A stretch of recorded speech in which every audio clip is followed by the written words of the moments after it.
Oh. No, come. No.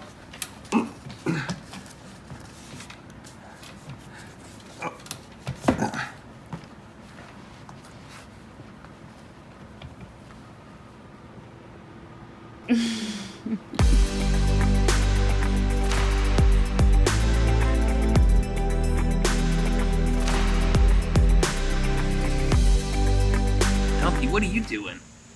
Are you a little fluff star? Everybody, be sure to go follow Dumpy Life on Instagram. You want to hold her up to the camera, like in Lion King? Dumpy! She doesn't ever look at the camera. She looks everywhere else. Way past that now. This. Oh my gosh, babe. You want me to start or no? Alright, clap. Today is September 1st, the first day of Spinal Cord Injury Month. There are 5 Sundays this month, so we decided to do a little... A lot of Sundays in 1 month. You gonna interrupt me? Sorry. Go ahead. There are 5 Sundays in the month of September, so we decided to do a little series where we will... Yes. So Yeah. we decided to do a little series where we'll talk about spinal cord injury. Every Sunday we'll do a little educational video. If y'all have something specific that you want to hear about, leave it in our comment section. Whether we do it this month or at some point in the future, we want to make sure that we're trying to educate as much as we can. So Yeah. anything you are curious about, just let us know. Yes. So for this first video, we're going to talk about spasms. People have... Oh my god, Cole, you scared me. I thought you were falling over. I was spazzing. That's not what it looks like. No, it's not. I feel like people have that idea of spasm, like, oh, you're a spaz, like someone who's like jittery and freaking out all the time. That's not what it means in our world. Much different. But you are a spaz. I'm also a spaz. I'm a spaz who spazzes. So a lot of people have been asking Cole if spasms hurt Cole. So we wanted to address that, and we wanted to address when he spasms, why he spasms, and basically what spasms are and how we deal with them. So yeah, we're gonna dive into that subject today. Yeah, so I think we should start with what they are. So any spasm is basically an involuntary muscle contraction. It's kind of interesting how the spinal cord works. Like, I have a very healthy spinal cord above and below my injury site. It's just the break and that scar tissue that's disconnecting my brain from the rest of my healthy spinal cord. When you see someone that's in a chair and then their leg starts jumping, they're like, oh, well, if your leg can do that, why can't you use it yourself?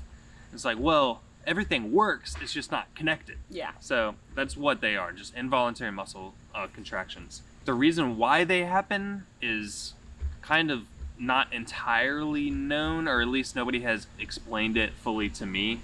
I have my own theories studying neuroscience, but that'd be a much nerdier video than I think what we're trying to make today if I went into like my theories. But yeah, we don't really know quite why. My experience with spasms has been kind of all over the board. I do have spasms, a bunch, and you've probably seen them in other videos. Like when I was skydiving, there's a lot of spasm in that. And there are a bunch of videos where you're spazzing. when I was first injured, the care team really wanted to limit my spasms. And so I used to be on a lot of drugs that were supposed to like dampen how often I was spazzing. It did work for me, but the thing is, I remember being in therapy, and in between sets, I was so tired that I would just like start nodding off, and that is not good. I'm sure like if your patient was like falling asleep mid-set. Sorry, just fall from a tree? Sorry, yeah. Oh my gosh. I got nervous. We're in the danger zone. No, but I'm sure if your patient was falling asleep mid-session, you wouldn't be thrilled about it. And that's what was happening to me. And so I went back to the hospital room I was in, and I looked at all the pill bottles on their table, and I was like, may cause drowsiness, may cause drowsiness, may cause drowsiness. I was like, this is not okay. So I said, nope.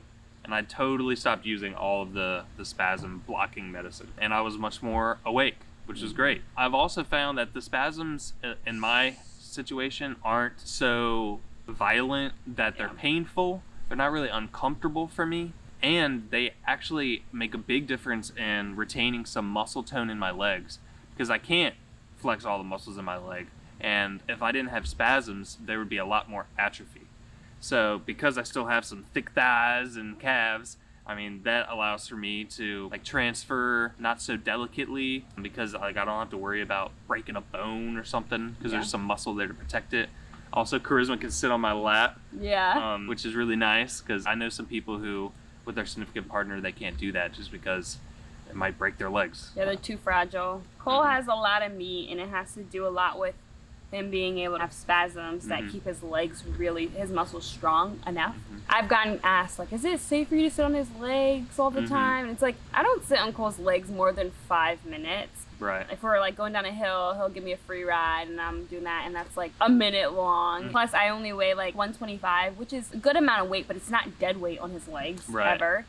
Usually a lot of times you're like kind of standing too. Yeah, a lot of times I have like one leg on the ground, so I'm putting weight through that leg and then some weight on his legs. And if I'm sitting on one side too long, I'll switch over to the other leg. Wow, there's like a whole science to this. It is. I'm very cautious and I'm very aware, especially being in occupational therapy school. Like, trust me, I think about that all the time. Yeah, like, I'm very aware of that. And So in cases like that, spasms are actually a good thing. They're helpful. Now that being said, they can be annoying too, like especially when my abs spasm or my obliques on like the side here. Yeah. Oh, I was right. Or if my back just spasms like by itself, because if my back goes by itself, then I'll just fly backwards for no reason, and or if like my sides, I'll almost fall down.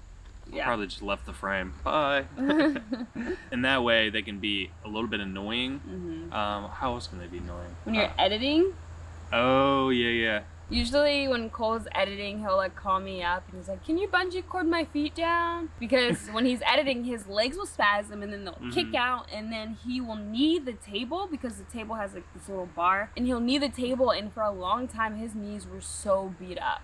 Yeah. Like, that was not good. I remember rolling out from under the table one day when I was editing, and both of my knees were bleeding.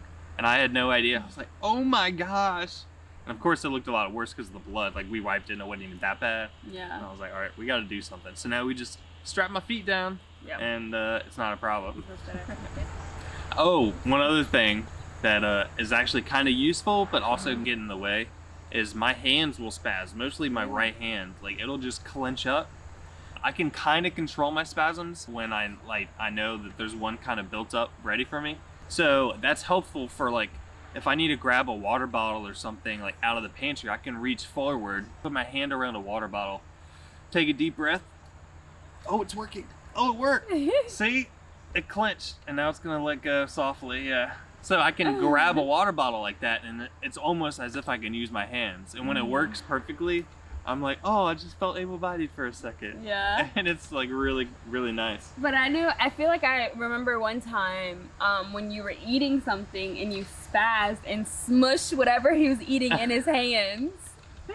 It's the worst, because that always happens with sandwiches. I'll try to like get my hand stretched out and like get my spasms out before I'll grab a sandwich. But then once it's in my hand, if I spasm and my hand clenches up, I can't do anything about it, because there are only two options. One, I try to throw the sandwich out of my hands, and then the whole sandwich is all thrown apart. Or I stand there, or I don't stand there, or I just sit there and I hold on and hope that the sandwich isn't smushed, which typically happens. So I'm just like watching as my hand, against my will, is smashing my delicious sandwich I'm so ready to eat, and it's so sad. It's the worst. Yeah. And then I have mayonnaise and tomato juice dripping down my arm. Yeah. So they can definitely be annoying, but they can be helpful. Another time cold spasms can be annoying for me. It's usually in the mornings. You're gonna say the morning. In the mornings when he's waking up, like if he like adjusts and he starts waking up, his body wakes up too with him. Yeah. So his leg spasms. We often like have to straighten out his legs, and I've almost been kneed in the face because his spasms are so violent in the morning. I've definitely kneed like my dad real hard before, and yeah, I've had some violent spasms in bed. And I think that's because, just like with editing, when I'm sitting still or laying down for a long time, spasms seem to like build up, and then when they are let out, they are let out. Yeah. And they go crazy. When I'm constantly rolling around and I'm moving my legs like this, that sort of gets them out in little spasms all day long, and then they're not as intense. You also do that to get the blood flowing when you're getting a little lightheaded. When I have speeches and stuff, you can see me trying to get some blood in my head by moving my legs. Yeah.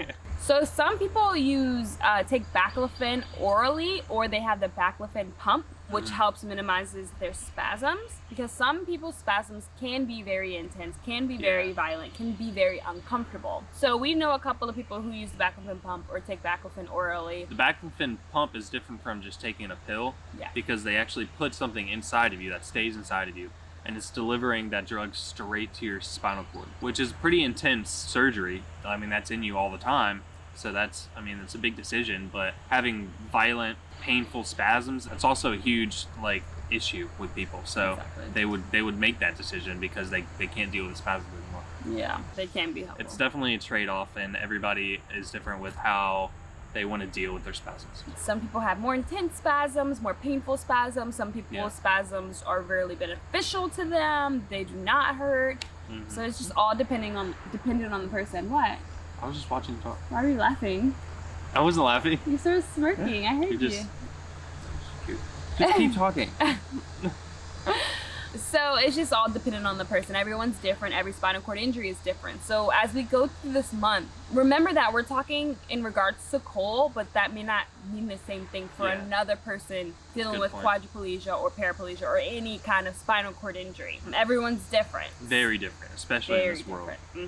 Well, I hope this video helped you guys understand spasms better. Hopefully answered some of your questions as well, and then helps you remember that everyone's different. So what we're saying about spasms may not be the same for anyone. If we didn't cover any of your questions about spasms, leave them in the comment section, and we'll try to dive in there and answer any remaining questions there. Yes, and also comment anything that you want us to talk about this month. Follow our Instagram, roll.with.cole. We'll put it here.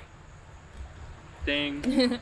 Follow our Instagram, and for every day in the month of September, we'll post some sort of spinal cord injury fact about Cole, statistics about other people, just some random spinal cord injury information for you all. So make sure to follow our page.